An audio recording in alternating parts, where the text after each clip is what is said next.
Man, these guys be cooking, bro.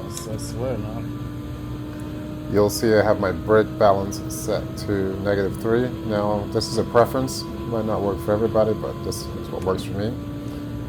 And then I begin to brake around here, just before the 100-meter board.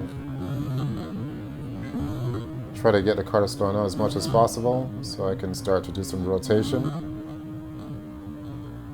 And I was aiming for the apex. Then I started getting on the throttle, slowly, gradually, and then I start to increase it, and I floored it coming out of the turn.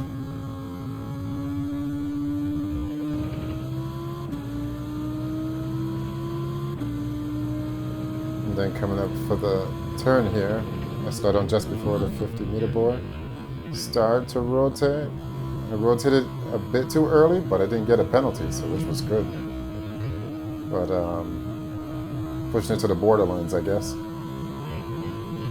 You won't get a penalty if you go too far here, so. And here you want to hug this as close as possible.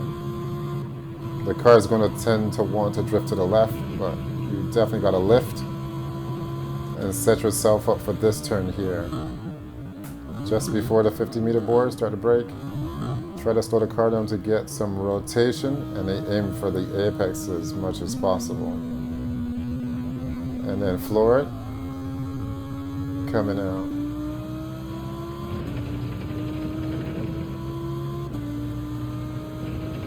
Now this is when things get a bit tricky.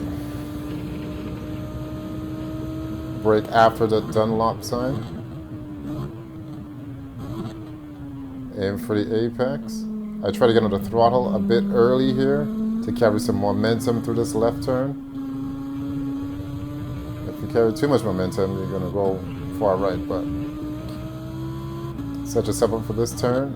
You want to hit the apex like how the ghost in front of me did it. Mine wasn't too bad, but you definitely want to aim as close as possible. And then set yourself up for this turn here to come, which is a immediate, quick left-hander. It's very sharp, but I try to carry some throttle as much as possible through there. And then I try to set myself up for the final turn, which I slow down as much as possible to get some rotation down to first gear, quickly upshift back to second while carrying some throttle, and full send to the end. Woo! I need a beer after that. That's 38-1, I believe. That's it.